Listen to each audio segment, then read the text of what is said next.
Welcome to an episode of Matt Stream Outside on YouTube. Today I'm doing an affordable fishing combo review. And so my affordable fishing combo reviews is going to be a series of fishing spinning combos you can get for less than $50, and it's going to be a scoring system and ultimately a rating on various components of how the rods are built. So I'm gonna go ahead and get my computer. I wrote everything I want to say about this down and we'll get to it.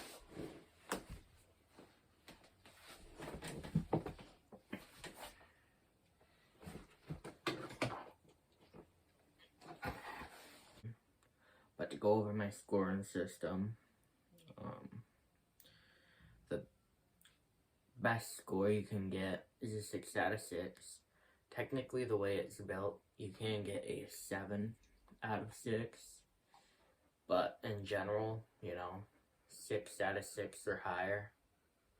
That's the best score you can get. You can get a 5 out of 6, which indicates that the rod is a good value and worth the buy. You can get a 4 out of 6, which indicates that it's a decent setup with a few issues that need addressing. So it might be something like, you can buy the rod and eventually throw away the reel and get a better reel. 3 out of 6 is an okay rod. I wouldn't recommend buying it, but you'd be alright to buy it, probably. 2 out of 6 or below, don't buy it at all.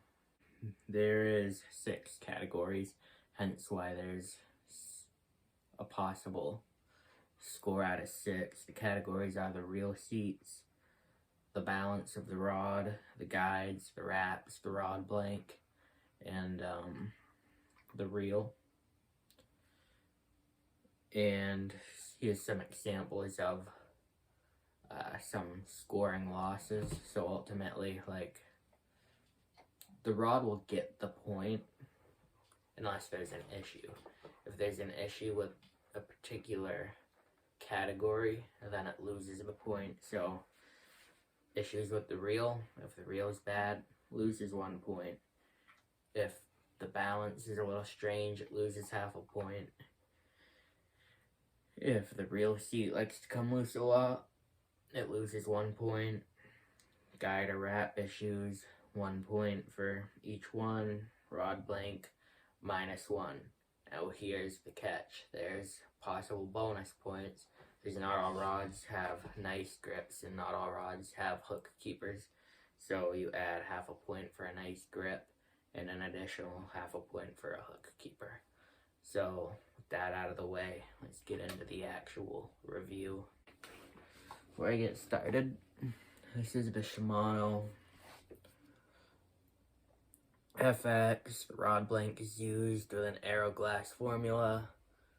It's got foam grip, a Shimano FX reel, 2 pieces, 6 foot, medium power, fast action, lure weight, an 1/8 ounce to a 1/2 ounce, line weight 6 to 14 pounds. To me, it feels more like a medium light than a medium. I've had this rod for an entire year now.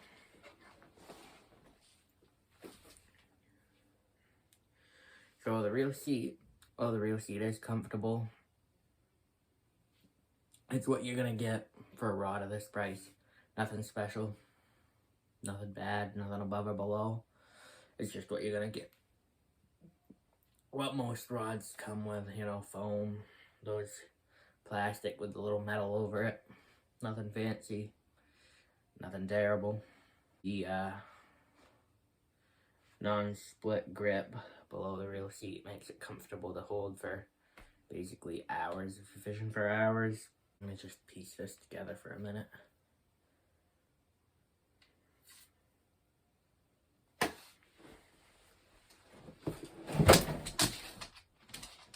So the balance is about right here. You can go about right here, and it does not balance. So Not a big deal. Just a little bit of tip heavy, but that's mostly because of how light the reel is. The guides are very nice for the price point, for the wear. You know, they're definitely better than something you would find on, the guides are better than Zebco. The guides are actually quite a bit better than guides you might find on some Okumas, in my opinion. The one issue I've found with the guides is actually only related to the top. And that issue is this back here. When the rod bends, that goes up like that. And that can be as simple as just casting a spinner and your line gets caught in there. So what you'll do is just untangle your line. It can really be a pain in the butt fishing with it sometimes. It's just something to be mindful of. Something a little bit annoying.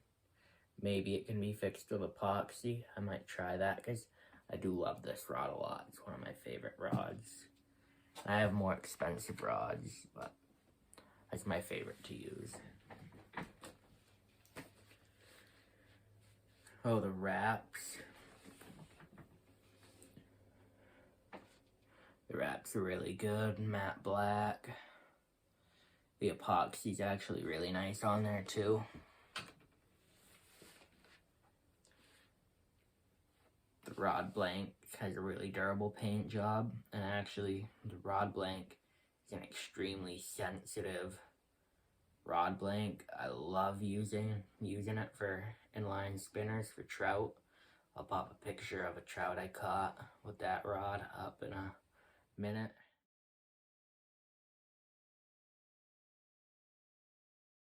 And the sensitivity of that rod is almost, like how I said, it feels more like a medium light than a medium.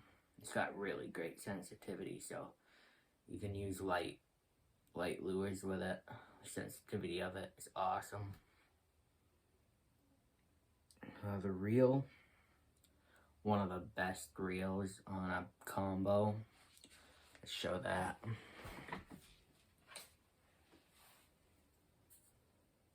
Shimano FX reel. It's a very easy reel to take apart and get together when you're going through, greasing and oiling it, cleaning the parts. It's a really smooth reel. It's a really light reel. It's also a really tough reel. The drag works great. The bill works how it should. It's a tough reel. So this rod scores a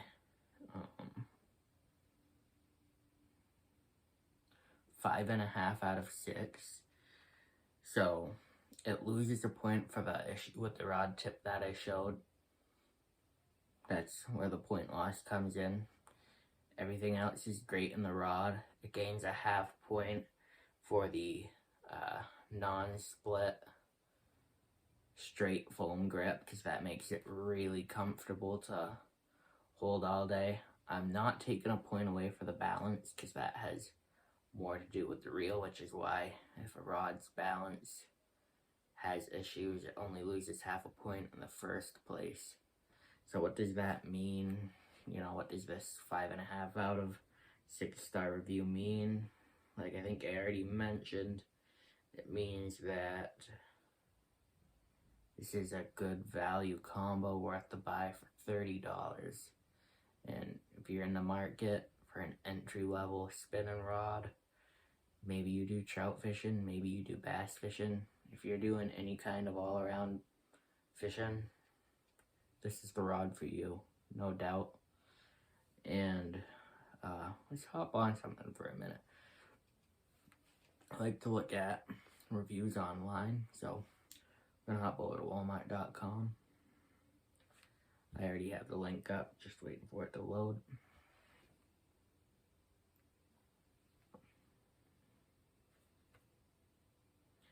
So,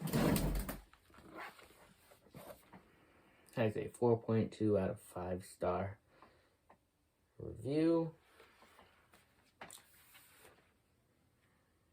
we'll start out with the better reviews. We're not going to do all of them. We're going to read some good reviews, then we're going to read some bad reviews, and I'll show you why I do that. Some of these reviews mention smooth action, smooth reel, which I can verify. Very nice reel.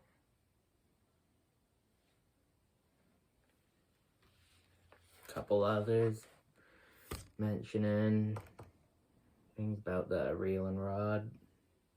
All good ones. So now I want to move on to the bad reviews, right? I mean, good reviews are all saying the same things. That's a good sign. That's really what you want to see. When you see different reviews coming from different people, you want to see them mentioning some of the same things, but obviously make sure they're not fake reviews first. So we have 4 1-star reviews. One mentions half of the fishing rod was delivered and it wasn't even in packaging. It's not the manufacturer's fault. That would be like a review of the shipper, whoever shipped it, Walmart. Another one said marked as clearance, but wasn't. The rod broke within 24 hours. Poor quality. That doesn't really tell us anything. They were mad that they thought it was on clearance and it wasn't. Somehow the rod broke. Sure. The reel doesn't work. First time ever broken reel. That could happen. I wouldn't be surprised if it was a manufacturer defect, you know, something that made it past quality control. Poor quality, beautiful spinning combo. However, the anti-reverse mechanism was not working. Seems to be a poor quality product. Going to return this and stick with the Luz and Abu Garcias. That, once again, could be something that made it by quality control. But I am also wary of reviews that like to mention other brand names in their review, especially when they're leaving a negative review of one brand name. So these are all 4 1-star reviews.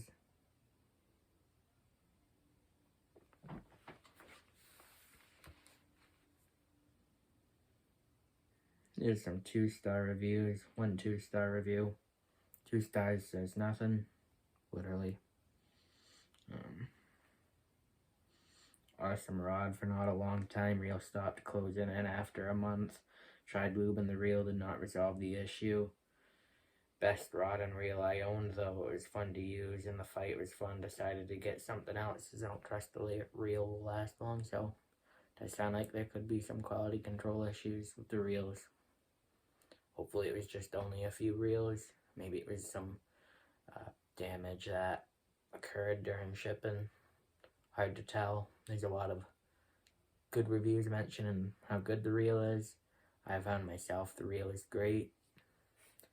So I just like to check your reviews, you know.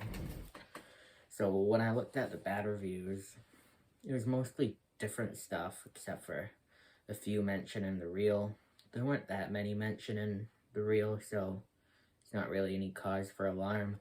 But when you're looking at reviews of a product and you see like 10, 15, whatever bad reviews and they all mention the same thing, that's kind of when you want to make that decision. Okay, that's probably not a good product. It's a common issue. Not going to get that product because the same issue will likely happen to you at some point. Good reviews, when you're looking at the good reviews, as I may have mentioned a while ago, if they say a lot of the same stuff, that's good. However, you gotta make sure those aren't fake reviews. So, you know, if they're vague, it's probably a fake review. If they're more detailed, then it might be real. If they're over detailed, it might be fake. If they're, look at their name, what are their names? You can tell if they're fake reviews. Their names might look like they're from a foreign country. It might be some weird made up name. You never really know. Either way, if you're in the market for a budget combo, get you in the water spinning rod, you should highly consider this one. This is my favorite out of all my rods. Thanks for checking this video out. I hope it helped you. My next video hopefully will be a little shorter than this one. It's going to be on the Daiwa D-Shock. And I might have a fly rod video coming up too, so be on the lookout for that. And thank you for the view. If you liked this video, give it a like. If you want to see some outdoor content, reviews, see my dog, adventures, give the channel a subscription. That being said, peace out.